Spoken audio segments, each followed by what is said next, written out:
யூஸ்வலா என்ன மாதிரி ஒரு ஆர்டிஸ்ட் எப்படி இருக்குன்னா, நான் ரொம்ப சைலண்டான ஆர்டிஸ்ட், எனக்கு பெரிய ஃபேன் பேஜ் அப்படிலாம் இருக்கானா அப்படிலாம் ஒன்றும் கிடையாது. பட் சைலண்டாவே என்னை சப்போர்ட் பண்ணி பிக் பாஸ்ல ஃபைனல் டே வரைக்கும் கூட்டிட்டு வந்திருக்காங்க. ஸோ அதுக்கு ரொம்ப நன்றி. அதாவது பிக் பாஸ் எப்படி மாத்திருக்கு என்னன்னா, முன்னாடிலாம் என்ன வெறும் கண்டென்ட்டா தான் தெரியும். ப்ரோ நீங்க அந்த பாட்டு அந்த அவங்க பேரே வராது, உங்களுக்கு கடைசி வரைக்கும் வராது. அவங்களே முடிஞ்சு போயிடும். பிக் பாஸ் வந்து என்ன பண்ணிருக்குன்னு பாத்தீங்கன்னா, அவங்க வீட்டுல ஒருத்தனா என்ன மாத்திருக்கு. அதாவது பிக் பாஸ்ல இருந்து வந்ததுக்கு அப்புறம் எப்படி பாத்தீங்கன்னா, அவங்க நிஜமாலேயே அந்த பவர் பிக் பாஸ் ஷோக்கு தான் இருக்குன்னு நினைக்கிறேன். நிஜமாலே அவங்க வீட்டுல ஒரு மெம்பரா தினமும் பார்த்து எனக்காக ஃபீல் பண்ணி என் கூட சிரிச்சு என் கூட அழுது என் கூட என்ஜாய் பண்ணிட்டு இருந்தாங்க. அதுக்கு ஃபர்ஸ்ட் ஆஃப் ஆல் தேங்க்யூ. ஆனா என்னன்னா, இதான் ஃபர்ஸ்ட் டைம் எனக்கு இந்த வீக்ல ஒருத்தனா இருக்கிற ஒரு எக்ஸ்பீரியன்ஸ். வீக்ல ஒருத்தனா இருக்குன்றதுனால முன்னாடிலாம் பார்த்தா ப்ரோ எனக்கு உங்க கண்டென்ட் ரொம்ப பிடிக்கும், உங்க கூட செல்ஃபி எடுத்துக்கலான்னு வாங்க. நானும் அப்பா நல்ல வேலை யாரோ ஒருத்தர் கூட போட்டோ எடுத்துருக்காங்க, அனுப்பமா போய் நின்றுருக்கேன். இப்ப அப்படிலாம் கேட்கறது டேரக்ட் விக்ரம் என்ன வீட்டு போட்டீங்க, என்னடா ஸ்ட்ரெயிட்டா எப்படி இருக்க, நல்லா இருக்கியா? இல்ல ஸ்ட்ரெயிட்டா என்ன வீட்டு போற நம்ம இங்க 2 கிலோ கம்மியில நான் இருக்கேன். போய் சொல்லாதீங்க, நல்ல சாப்பாடு. ஆமா ஆமா ஆமா ஆமா. அப்புறம் அனிதா எப்படி இருக்காங்க? என்ன அனிதா நல்லா இருக்காங்க. அப்புறம் அந்த குழந்தைக்கெல்லாம் ட்ரை பண்ணீங்க, என்னாச்சு? என்ன டைரக்டா கிட்ஸ் போயிட்டீங்க. சோ இந்த வீட்டுல ஒருத்தன்ற இமேஜ் பாத்தீங்கன்னா, அது ரொம்ப ஒரு ரொம்ப எப்படி சொல்றது, எனக்கு ரொம்ப ஷாக்கிங்கா இருந்துச்சு. பரவாயில்லையே அவங்களுக்கு என்ன இப்போ உங்களுக்கு வெறும் விக்கல்ஸ்ன்ற ஒரு பேஜ், விக்கல்ஸ்ன்ற ஸ்டாண்டப் காமெடி ஷோ, ஒரு காமெடி ரீலா இல்லாம விக்ரம் ஒரு ஹியூமன் பீங் கூட அவங்க டிராவல் ஆக ஆரம்பிச்சிட்டாங்க. என்ன ப்ரோ என்ன பண்றீங்க, தினமும் பார்த்தோம், இப்ப மிஸ் பண்ணிட்டு இருக்கோம், என்னதான் பண்றீங்க, என்ன பேசுவாங்க, ரொம்ப உரிமை எடுத்துட்டு வந்து நிறைய பேர் சொல்லுவாங்க. எனக்கு வந்து இப்ப ஃபேன்ஸ்ல வந்து எனக்கு ஒரு டிஸ்டர்பன்ஸ், எனக்குலாம் ரொம்ப அல்பமா எனக்கு வேணுங்க. நிஜமாலே யாராச்சும் என்னெல்லாம் தெருவில் பார்த்து தயவு செய்து டிஸ்டர்ப் பண்ணுங்க. எனக்குலாம் நல்ல ஞாபகம் இருக்கு. எங்க அப்பாலாம் நான்லாம் வந்து அவருக்கு புரியாது சோசியல் மீடியாலாம் என்ன ஏதுன்னு. பிளஸ் நான் ஹரி சிப்பி எல்லாரும் உட்காந்துட்டு இருக்காங்க, ஆதியும் கூட. நாங்க எல்லாரும் எங்க ஃபர்ஸ்ட் இனிஷியல் ஸ்டேஜஸ்ல எங்க பெட்ரூம்ல இருந்தா ரீல் போடுவோம். சோ எங்க அப்பா இன்டர்நெட்டும் பார்க்க மாட்டாரு. சோ அவர் பாக்குற சீன் என்னன்னா, ஒரு 4 பசங்க தினமும் ஒரு பெட்ரூம்குள்ள இருப்பானுங்க, 8 மணி நேரம் அந்த பெட்ரூம்ல இருப்பானுங்க. சரிங்களா? கட் பண்ணா அவங்க சாயந்தரம் 3 பசங்க வெளில போயிடுவானுங்க, நான் ரொம்ப டயர்டா வெளில வருவேன். இதையேதான் அவர் பார்த்துட்டே இருப்பாரு. சரிங்களா? அவருக்கு இவங்க என்னன்னே புரியல. திடீர்னு ஒரு நாள் பார்த்தா நிலவை கொண்டு வா அந்த ரீல் நாங்க பண்ணது வந்து வைரல் ஆச்சு. வைரல்னா எப்படின்னா, அதுதான் ஃபர்ஸ்ட் டைம் நாங்க வந்து ஒரு ஆக்சுவல் வைராலிட்டியை பாக்குறோம். நிலவை கொண்டு வந்தோம்னு இப்படி எடுத்து பார்த்தா எப்படி இருந்துச்சுன்னா, நல்லா இப்படி போஸ்ட் பண்ணிட்டு இப்படி பேஸ்ட் இப்படி பாக்குற 10,000 வியூ வந்துச்சு. பரவாயில்ல, ஒரு நிமிஷத்துல இவ்வளவு வியூஸ். அப்புறம் கொஞ்ச நேரம் பேஸ்ட் பார்த்தோம் 1 lakh. என்னது இது இப்படி 10. அப்புறம் பார்த்தா 1 million ஆச்சு. 1 million தாண்டி எங்கேயோ போயிடுச்சு. ஒரு பக்கம் SJ ஸ்டுடியோ சார் போஸ்ட் பண்ணாரு, சிம்ரன் மேம் போஸ்ட் பண்றாங்க. திடீர்னு பார்த்தா தேவா சார் எனக்கு ஃபோன் கால்ல வந்துட்டு, என்கிட்ட தம்பி ரொம்ப தேங்க்ஸ்பா, உங்களால எங்களுக்கு பப்ளிசிட்டினாங்க. நான் சத்தியமா அழுதுட்டேங்க சார். அதெல்லாம் இல்ல சார், தப்பி தோடிப்படி இப்படிலாம் சொல்லிடாதீங்க, அவ்வளவு பெரிய மனசு அவருக்கு, அவரால எங்களுக்கு பப்ளிசிட்டி. ஆனா சத்தியமா சொல்றேன் சார், நிலவை கொண்டு வா யாருக்கு லைஃபை மாத்துச்சோ இல்லையோ, எங்களுக்கு நிஜமாலே நிலவே கொண்டு வந்துருச்சு. அந்த பாட்டு பார்த்ததுக்கு அப்புறம் சிம்ரன் மேம் தாண்டி எங்களதான் எல்லாருக்கும் ஞாபகம் வருது. அந்த சாங் வைராலிட்டி ஆனோன்னு எங்களுக்கு என்னன்னா, அப்பதான் ஃபர்ஸ்ட் டைம் யூடியூப் மீடியால நாங்க பாக்குறோம். திடீர்னு பார்த்தா எல்லாரும் கால் பண்ணி எங்ககிட்ட இன்டர்வியூ கேக்குறாங்க. நாங்க சார் இன்டர்வியூ, நாங்க 4 பேரா? நாங்க எப்படின்னா, யாரு எப்ப இந்த இன்டர்வியூ நிக்கும் தெரியாது. அதனால எப்படின்னா, நான் ஹரி சிபி எங்க கிட்ட இருக்கிற எல்லா எடிட்டர்ஸ் எல்லாருமே உட்காந்துருவோம். எல்லாரும் உட்காந்து எல்லா லைஃப் ஸ்டோரி சொல்லிருங்க, வீட்டுக்கு பெருசா காசு போறது இல்ல, அம்மா அப்பா கிட்ட இன்டர்வியூ கேட்டாடி நாங்களாம் பெரிய அப்படின்னு சொல்லிக்கலான்னு. எங்க அப்பா புரியவே இல்லை. நல்ல ஞாபகம் இருக்கு, நிலவை கொண்டு வந்த வைராலிட்டி பீக் எப்படி இருக்கும்னா, டைனிங் டேபிள் ஒருத்தர்கிட்ட இன்டர்வியூ கொடுத்துட்டு இருப்போம். அங்கிருந்து பார்த்தா ஹால்ல ஒருத்தவங்க செட்டப் பண்ணிட்டு இருப்பாங்க. அப்புறம் கீழே அந்த ஸ்டூடியோல இன்னொருத்தவங்க செட்டப். எங்க அப்பா புரியல, வீட்டுக்கு அவன் நயா பைசா கொடுத்தது இல்ல, இவனுக்கு இத்தனை பேர் வந்து இன்டர்வியூ எடுத்துட்டு இருக்காங்க, யார் நீ நிஜமாவே உருப்படிட்டியா லைஃப்ல அப்படின்ற சூழ்நிலை இருந்தாரு. ஆனா அப்படி இருந்தவரு எனக்கு ஏன் பிக் பாஸ் ரொம்ப பிடிச்சு போச்சுன்னா, அவருக்கு தெரியாது நான் வந்து ஒரு நல்ல பர்ஃபார்மர், நான் நல்லா யோசிப்பேன். அவருக்கு ஞாபகம் இருக்கிறதுல நான் காலேஜ் கவுண்ட் பண்ணது, என் பிரின்சிபல் கால் பண்ணி உங்க பிள்ளை உருப்பட மாட்டான்னு சொல்லி இதுதான் அவருக்கு ஞாபகம் இருக்கிறது. சோ இதெல்லாம் முடிஞ்சு இப்ப எல்லாரும் இன்டர்வியூ எடுத்தோம்னா அவருக்கே தெரியாது நான் யாரு, இவன் நல்லதான் பண்றேன். நான் பிக் பாஸ் வந்துதான் அவருக்கே தெரியும், ஓ நடிப்பியா, பரவாயில்ல எதுக்குலாம் பேசுறேன்னு. என்ன என்னடா கெட்ட வார்த்தை பேசுற, இதெல்லாம் எனக்கு தெரியும் அப்படின்னு. இப்படி நான் உன்னை வளர்க்கலையே அப்படின்னு. பட் பரவாயில்ல. ஆனா பிக் பாஸ் போயிட்டு வந்து நான் ஒரு மிகப்பெரிய விஷயம் கத்துக்கிட்டேன். அது என்னன்னா ஒர்க்கிங் ஆஃப் தி வேர்ல்ட், உலகம் எப்படி வேலை பார்க்குதுன்னு. அதில் நான் கத்துக்கிட்ட ஒரு முக்கியமான விஷயம் பிஆர். பிரதீப் ரங்கநாதன் கிடையாதுங்க, அவர் நல்லா வேலை பார்ப்பான்னு எல்லாருக்குமே தெரியும். பிஆர்னா paid promotions and public relations. நான் கத்துக்கிட்டேன்னா பிஆர் வாழ்க்கைக்கு ரொம்ப முக்கியம், கண்டிப்பா முக்கியம். நான் எல்லாருக்கும் சொல்றேன், எல்லாருமே லைஃப்ல நீங்க செலிபிரிட்டியோ பப்ளிக் ஃபிகரோ இல்லையோ பிஆர் வச்சுக்கோங்க. நான் தான் முடிவு பண்ணிட்டேன் பிஆர் வச்சே தீரணும் அப்படின்ட்டு. அதாவது பெரிய விஷயங்களுக்குலாம் இல்ல, வீட்டுல நடக்கிற சண்டைகளுக்கே. இப்ப என் ஒய்ஃபோட சண்டை தெரியாதன்மை, எங்க ஒய்ஃபோட அப்பாவை அவன் கிடக்கிறான்னு நான் சொல்லிட்டேன்னு வச்சுக்கலாம். சாரி தான் கேட்க மாட்டேன் இப்போ. அதுல சின்ன பிள்ளைங்களுக்கு சாரி கேட்கறது கான்வர்சேஷன்ல நியூ எப்படின்னா நீங்க ஒரு பிஆர் ஹையர் பண்ணிடலாம். பேசிக் பேக்கேஜ்னா என் ஒய்ஃபுக்கு அவங்க மீம்ஸ் அனுப்புவாங்க. அதாவதுமா புருஷன்னா அப்படிதான் பேசுவான், இதுல என்ன இருக்கு அப்படின்னு. கொஞ்சம் அட்வான்ஸ் பேக்கேஜ்னா கமெண்ட்ஸ்ல வந்து திட்டுவாங்க. யாரு? அவங்க அப்பாவை. உங்க அப்பா அப்படித்தானே, கரெக்டா தானே சொல்லியிருக்காங்க. மெகா பேக்கேஜ்னா நியூஸ் சிட்டி சேனல்ல டிபேட்லாம் வச்சிருவாங்க. சரிங்களா? எப்படின்னா ஏமா உங்க பரம்பரை அப்படிதானே, இப்ப அவர் என்ன தப்பா சொல்றாரு கடைசியில என் ஒய்ஃப் கன்ஃபியூஸ் ஆகி என்கிட்ட வந்து சாரி கேட்டுருவா. சோ இதுதான் நான் வந்து கத்துக்கிட்டது. பட் பிஆர்லாம் பத்தி பேசும்போது இங்க நிறைய பிரஸ் மீடியாலாம் வந்திருக்காங்க, அவங்களுக்கு இந்த விஷயம் தெரியும். இங்க நான் இன்வைட் பண்ணி வந்த என் ஃபேன்ஸுக்கு நான் ஒரு உண்மையை சொல்லிடுறேன், இது வந்து ஒரு ஸ்டாண்டப் காமெடி ஷோவே கிடையாதுங்க. சரிங்களா? நான் வந்து ஒரு படம் பண்றேன்.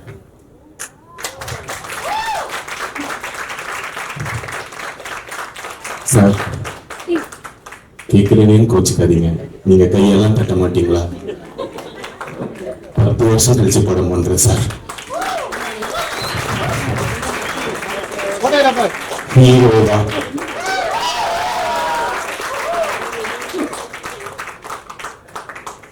லைட்டானாச்சு சிரிங்க சார்.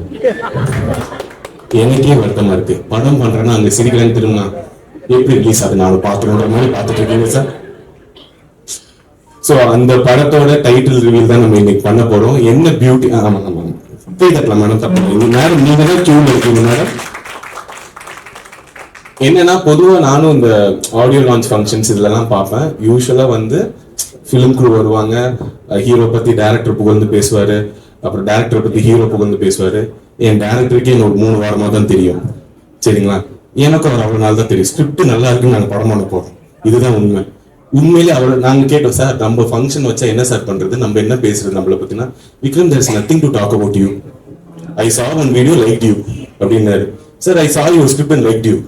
அதனால என்ன பண்ண, அப்ப நீ ஸ்டாண்டப் ஷோ மாதிரி பண்ணி நம்ம டைட்டில் ரிவீல் பண்ணிடலாம், எதுக்கு நம்ம இந்த குத்து விளக்கெல்லாம் ஏத்திக்கிட்டு இப்படியே போயிடலாம்னாரு. சோ அதுக்காக தான் இப்படி ஒரு செட்டப்ல இந்த டைட்டில் ரிவீல் பண்ண போறோம். அதுக்கு இவ்வளவு நாள் சப்போர்ட் பண்ற ரெப்ரசன்டேட்டிவ்ஸா என் ஃபேன்ஸ் முக்கியமா இருக்கணும்ன்றதுக்காக உங்க எல்லாரையும் கூப்பிட்டேன். ஸோ தேங்க்யூ ஸோ மச் உங்களுக்கு. Now I would like to call upon my director of the movie to say, beautiful good sir, ladies and gentlemen.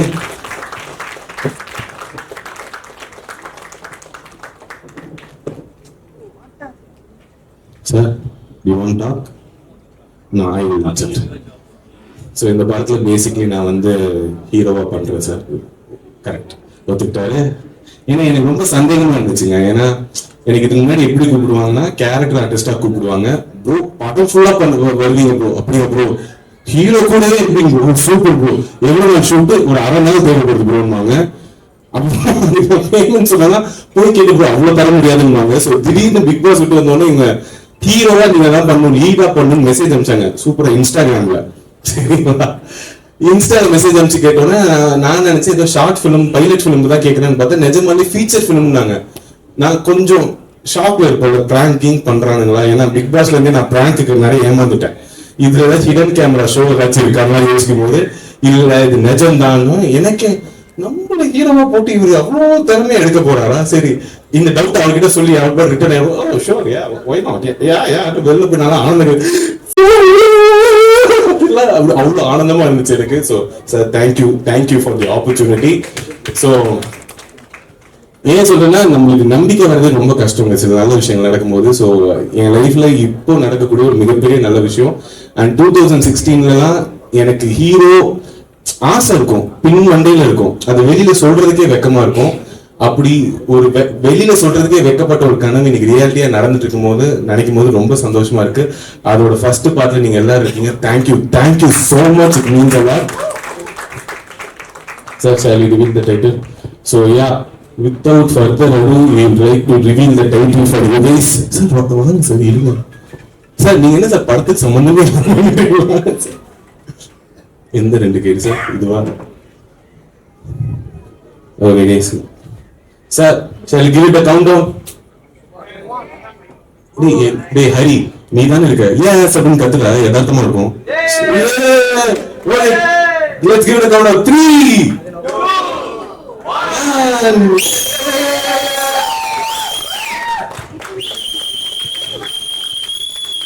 So yeah. One second. So இதுதான் இந்த title light weight baby.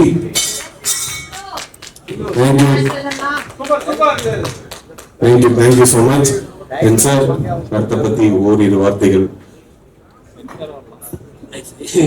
Photographer. As you can see, movie name is Lightweight Baby. Actually, I'm from Bangalore. I understand Tamil very well, but speaking is a little bit problem. So don't mind, I speak in English. The Lightweight Baby, as you can see, it is the imbalance in the life. One side you have, lightweight, another side you have heavyweight. So that is about the movie.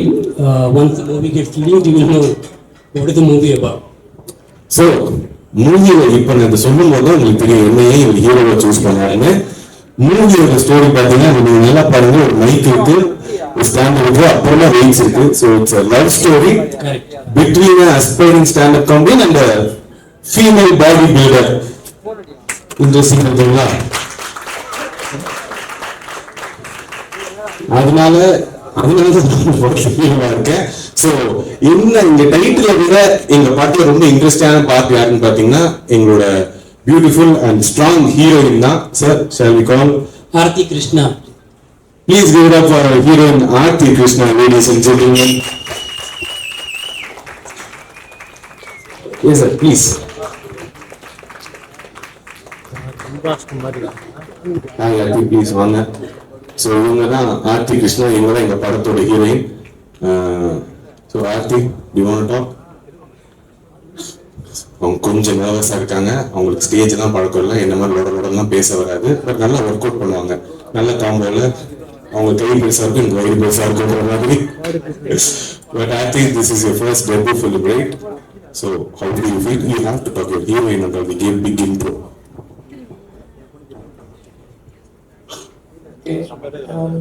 Actually, thank you so much for this opportunity.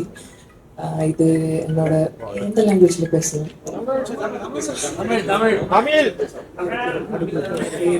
Tamil அவ்வளோ வராது, but I will try. This is my first film. அதனால எனக்கு தெரியல இது எப்படி வரும், எப்படி எனக்கு பண்ணும், நல்லா வரணும் அப்படிதான் ஆசை இருக்கு. But I will give my best.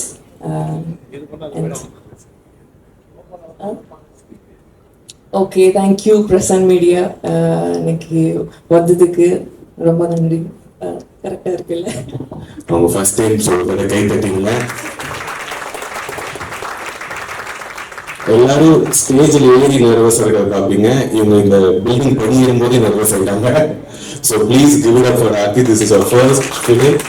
And this is, I think, first time she's not posing on stage and speaking on stage. So give it up for Aarti, ladies and gentlemen. So that's it, no sir.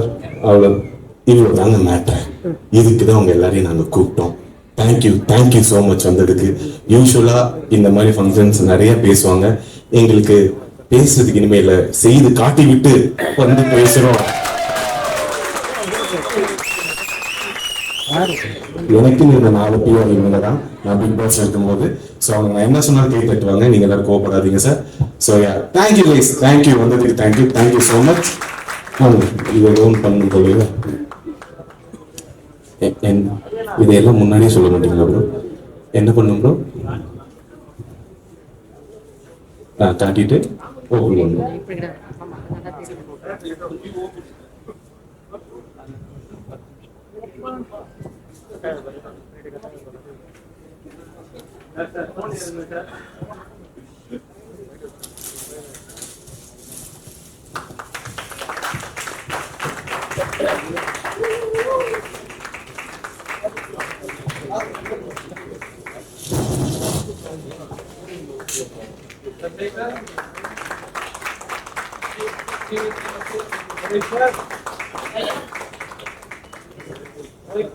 चल के sir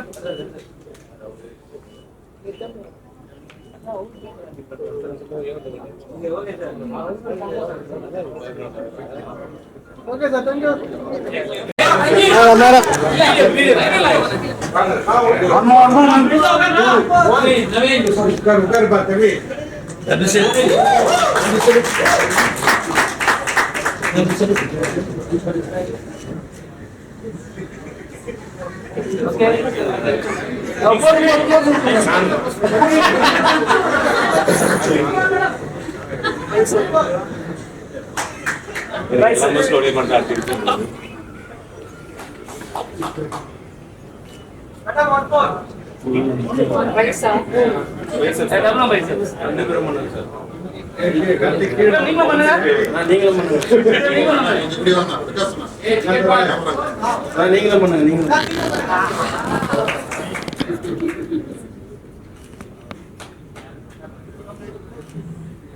Okay.